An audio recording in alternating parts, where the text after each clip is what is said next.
ప్రియుడి మోజులో పడి నిండు కుటుంబాన్ని సర్వనాశనం చేసుకున్నటువంటి ఒక మహిళకు సంబంధించినటువంటి వార్త ఇది. భర్తని ప్రియుడితో కలిసి అత్యంత కిరాతకంగా హత్య చేసి చంపేసింది మౌనిక అనబడేటువంటి ఒక భార్య, ఒక మహిళ. సో నిజంగా మహిళా లోకానికి ఒక మచ్చ తెచ్చే విధంగా, కళంకం తెచ్చే విధంగా ఇట్లా అనేక మంది ఇదే రకంగా వ్యవహరిస్తున్నారు. శ్రీకాకుళం జిల్లాలో జరిగింది ఈ ఘటన.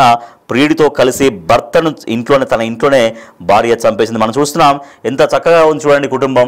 సో ఈ చక్కగా ఇద్దరు పిల్లలు, ఒక చిన్న కుటుంబం, చింతలేని కుటుంబం అంటారు కదా, ఆ తరహాలో కుటుంబం మనకు కనిపిస్తోంది. సో వాళ్ళిద్దరూ అంటే ఇద్దరు పిల్లలు ఒకటే రకమైనటువంటి బట్టలు వేశారంటే జనరల్గా ఎక్కువగా అయితే కవల పిల్లలకి ఎప్పుడు చూసినా ఒకే రకంగా కనపడాలని కవల పిల్లలకైతే ఒకే రకమైన బట్టలు జనరల్గా వేస్తూ ఉంటారు. సో మేబీ కవల పిల్లలాగానే కనిపిస్తున్నారు వాళ్ళు కూడా, అంటే సేమ్ ఏజ్ గ్రూప్లో కూడా మనకు కనిపిస్తుంది. ఒక చక్కటి సంసారాన్ని, పచ్చటి సంసారాన్ని అక్రమ సంబంధం మోజులో పడి ఆడవాళ్ళు సర్వనాశనం చేసుకుంటున్నారు. దాంట్లో అదే కోవకి వస్తుంది ఈ మౌనిక అనబడే ఈ మహిళ. సో ఇప్పుడు సమాజంలో ఆ పిల్లలకు ఎటువంటి చీత్కారాలు ఎదురవుతాయి, ఎటువంటి ఒక రకమైన దాన్ని ఏమంటారు, సమాజం ఎంత చిన్న చూపు చూస్తుంది అనేది కనీసం ఆలోచించకుండా తండ్రి లేకుండా, ఆ పిల్లలకి తండ్రి లేకుండా చేసింది ఆ మౌనిక అనబడేటువంటి ఆ మహాతల్లి. అంటే రేపు పొద్దున భవిష్యత్తుకు వాళ్ళు పెరుగుతున్నప్పుడు తమ తండ్రి ఎందుకు చనిపోయారు అంటే ఏం చెప్తుంది తన తల్లి, వాళ్ళ తల్లి ఏం సమాధానం చెప్తుంది? ఈ సమాజం ముందు తన పిల్లలు ఎట్లా పెరగాలి? ఇప్పుడంటే చిన్నపిల్లల్లాగా ఉన్నారు, ఎప్పుడు చిన్నపిల్లల్లాగా ఉండరు కదా పిల్లలు. సో వాళ్ళు పెరుగుతుంటారు, వాళ్ళు సమాజంలో తిరుగుతుంటారు. ఇప్పుడు విధి వక్రీకరించి దురదృష్టవశాత్తు ఏదైనా సంఘటన జరిగితే ఏమీ కాదు, కానీ ఇటువంటి సంఘటనలతోటి పచ్చడి సంసారాలని, పచ్చడి జీవితాలని నాశనం చేసుకొని అక్రమ సంబంధాల మోజులో పడి ఈ రకంగా నిండు కుటుంబాలని, సో ఇవాళ ఉన్నంత ఎప్పుడు ఉండదు, ఇవాళ ఉన్నంత అందం కావచ్చు, ఇవాళ ఉన్నంత అటువంటి ఆ టెంపో అదంతా ఉండదు. తర్వాత కొద్ది రోజుల తర్వాత ఆ అక్రమ సంబంధం కూడా బోరు కొట్టే అవకాశం ఉంటుంది. సో అటువంటిప్పుడు మళ్ళీ భర్త రమ్మంటే తిరిగి రాడు. సో ఇంకో అతనికి తన భార్య, తన కుటుంబం తనకు ఉంది. ఇప్పుడు ఎటొచ్చి సమస్య ఏంటి? ఈ భర్తను చంపుకున్నటువంటి ఈ మౌనిక అనేటువంటి ఈ మహిళకే జీవితం మొత్తం అంధకారమే ఇంకా. సో ఇద్దరు పిల్లల వాళ్ళు, భవిష్యత్తు ఉన్నటువంటి ఇద్దరు పిల్లల సంగతి ఏంటి? వాళ్ళు సమాజంలో ఎట్లా తిరగాలి? కనీస అవగాహన లేకుండా, కనీస సోయి లేకుండా ఈ రకంగా వాళ్ళు ఎవరైతే ప్రియుడుగా ఉంటారో వాళ్ళు ఏది చెబితే అది చేసే ఆడవాళ్ళు ఈ రకంగా పచ్చటి జీవితాలని చిదిమేసుకుంటున్నారు. తమ కూర్చున్నటువంటి కొమ్మను తానే నరుక్కుంటున్నారు, తమ జీవితాలని తామే సర్వనాశనం చేసుకుంటున్నారు. సో ఇంత దారుణమైనటువంటి ఘటన అంటే మనకు రెగ్యులర్గా మనకు ఇవి వెలుగులోకి వస్తూనే ఉన్నాయి. సో ఇట్లా అక్రమ సంబంధాల మోజులో పడి భర్తల్ని చంపుకుంటున్నటువంటి ఆడవాళ్ళు మనకు కనిపిస్తూనే ఉన్నారు. సో తర్వాత మళ్ళీ వాళ్ళు దొరికిపోతారు. సరే దొరకలేదు, వాళ్ళు ఏదో అనుకున్నది జరిగింది అని కాదు, ఇప్పుడు ఉన్నది పోయింది, ఉంచుకున్నది పోయింది అన్నట్టుగా ఇప్పుడు వాళ్ళు చేశారు. తర్వాత ఇప్పుడు వాళ్ళు జైలు శిక్ష అనుభవించాల్సి ఉంటుంది. సో దాని ద్వారా ఏంటి ఆ సంబరం ఏంటి, ఆ సంతోషం ఏంటి, ఆ ఆనందం దేనికి వచ్చింది? ఆ ఆనందం సో కేవలం క్షణిక సుఖాల కోసం, క్షణికమైనటువంటి కోరికల కోసం ఏదో 4 మాయమాటలు చెప్పేటువంటి ఆ ప్రియుడి ముసుగులో ఉన్నటువంటి ఆ వ్యక్తి చెప్పేటువంటి 4 మాయమాటలు, 4 ప్రేమ మాటలు విని సొంత భర్తల్ని చంపేస్తున్నారు.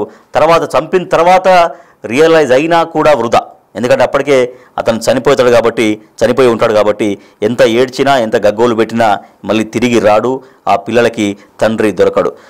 తన అక్రమ సంబంధం కోసం, తన సంతోషం కోసం నిండు జీవితాలని, ఇద్దరు పిల్లల జీవితాలకి తండ్రి లేకుండా చేసింది ఆ మహిళ. సో భర్తను చంపింది శ్రీకాకుళం జిల్లాలో మౌనిక అనే మహిళ. పాతపట్నం మొండిగొల్ల వీధిలో ఈ ఘటన జరిగింది. నల్లి రాజుకు 8 ఏళ్ల కిందట పెళ్లి జరిగింది మౌనికతోటి. ఆ మౌనికకు గుండు ఉదయ్ కుమార్తో వివాహేతర సంబంధం ఏర్పడింది.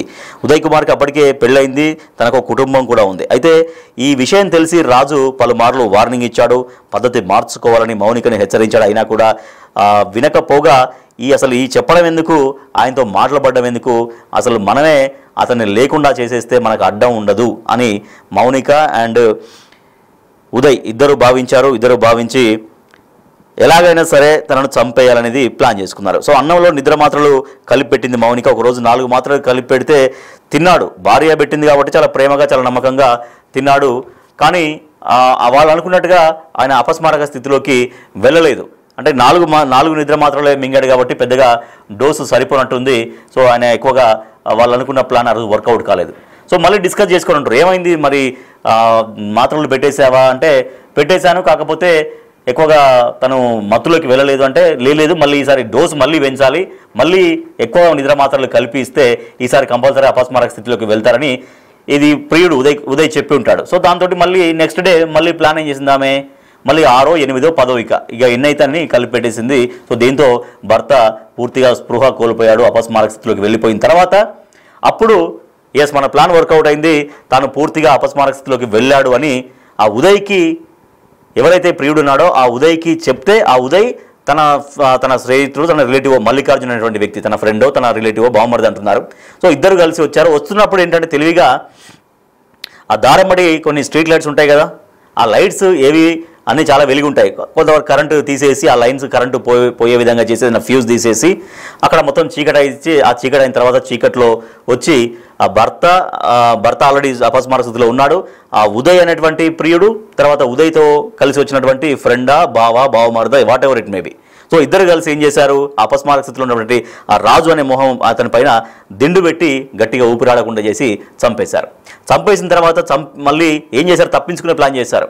ఆ డెడ్ బాడీని మళ్ళీ ఎక్కడో తీసుకెళ్ళి ఆటోలోనో బైక్ మీద ఎక్కడ తీసుకెళ్ళిన తర్వాత అక్కడ యాక్సిడెంట్ అయినట్టుగా, అక్కడ ఏదో మందు దాగి యాక్సిడెంట్కి గురైనట్టుగానో లేకపోతే ఏదో అక్కడ సొమ్మసిల్లి పడిపోయినట్టుగానో క్రియేట్ చేసే విధంగా ముందు ఆ బ్యాగ్లో కొన్ని ఏదో మద్యం బాటిల్స్ తర్వాత కొంచెం ఆ రకంగా అంటే కొంచెం అబ్నార్మల్గా ఉండేలాగా ఏదో చేశారు. ఫైనల్గా మళ్ళీ నా భర్త కనిపించట్లేదు అంటూ మళ్ళీ ఈమె పోలీస్ స్టేషన్ని ఆశ్రయించింది, కంప్లైంట్ ఇచ్చింది. సో అప్పుడు పోలీసులు విచారణ చేశారు. సో సహజంగానే వాళ్ళకు అనేక అనుమానాలు వస్తాయి. సో పోస్ట్ మార్టం రిపోర్ట్లో కొంచెం డాక్టర్లకు అనుమానాలు రావడం, అది పోలీసులకు చెప్పడం, తర్వాత పోలీసు వాళ్ళు మళ్ళీ వీళ్ళు విచారణలో పిలిపించిన తర్వాత ఫైనల్గా తమదైన స్టైల్లో విచారించిన అనంతరం తన భర్తను తానే ఆ మహిళ మౌనిక ప్రియుడు ఉదయ్ ఇద్దరు కలిసి చంపేశారు అని స్వయంగా పోలీసులు నిర్ధారించడంతో వాళ్ళు చట్టానికి దొరికిపోయినటువంటి పరిస్థితి. సో ఇట్లా నిండు జీవితాల్ని బలి చేసుకుంటున్నారు. అక్రమ సంబంధాల మోజులో పడి క్షణిక సుఖాల కోసం అక్రమ సంబంధాల మోజులో పడి సర్వనాశనం చేసుకుంటున్నారు మహిళలు. సో ఇటువంటి వ్యవహారాలు మానుకోండి, కుటుంబాలని కాపాడుకోండి. పోలీసులు ఏం చెప్పారో ఒకసారి చూద్దాం. ఈ కేసులో అసలు ఎట్లా దొరికారు, తన భర్తను తానే చంపినట్టుగా పోలీసులు ఎట్లా నిర్ధారించారు, తన భార్య చంపినట్లుగా ఎట్లా నిర్ధారించారు ప్రియుడితో కలిసినది పోలీసులు ఏమన్నారో చూద్దాం. ముండుగొల్లు వీధిలో ఒక సస్పిషియస్ సర్కమ్స్టెన్స్లో ఒక మేల్ డెడ్ బాడీ మనకి ఉన్నట్టుగా సమాచారం వచ్చింది. ఎస్ఐ గారికి నల్లి రాజు అనే డిసీజ్డ్ పర్సన్ అనుమానాస్పదంగా చనిపోయినట్టుగా రిపోర్ట్ మీద ఎస్ఐ గారు 174 సిఆర్పిసి కింద కేసు నమోదు చేశారు. అనుమానాస్పదం కింద దర్యాప్తు కాలం ముందు పోస్ట్ మార్టం ఇంకోస్ట్ చేయడం జరిగింది. పోస్ట్ మార్టం కూడా చేయడం జరిగింది. ఈ 7వ తారీఖు నుంచి ఈ 6వ తారీఖు వరకు మనకి పోస్ట్ మార్టం రిపోర్టు 13వ తారీఖున వచ్చిందండి. పోస్ట్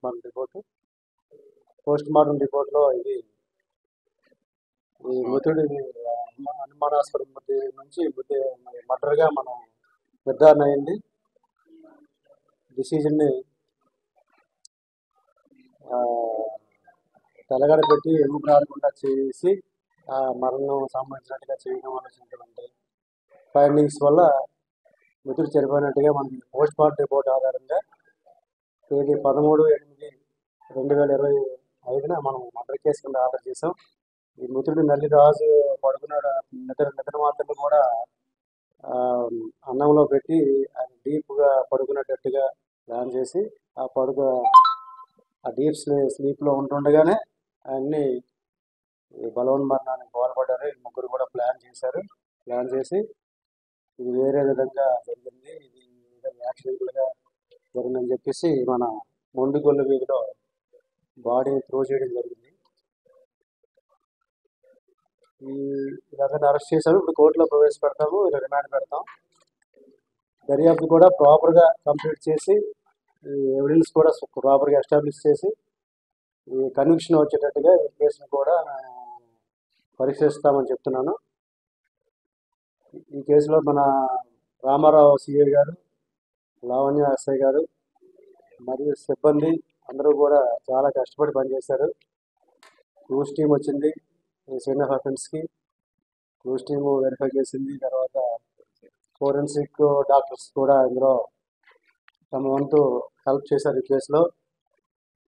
ఈ కేసు అన్ని విధాలు అందరి సహకారంతో ఛేదించడం జరిగింది.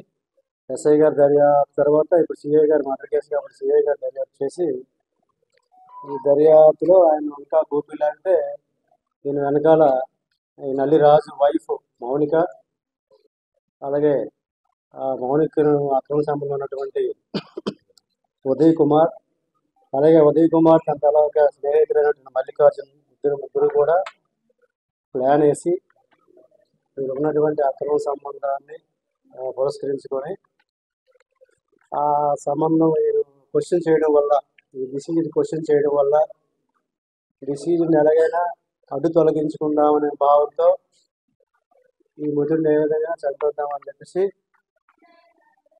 చంపేసిన తర్వాత అది ఆత్మహత్యగా చిత్రీకరిద్దాం లేదా యాక్సిడెంట్గా చిత్రీకరిద్దాం, వేరే విధంగా చిత్రీకరిద్దాం అనే భావంతో చూసినటువంటిది. పోలీస్ దర్యాప్తులో వీరందరి ముగ్గురు ఇన్వాల్వ్మెంట్ కూడా మేము ఎస్టాబ్లిష్ చేసాం.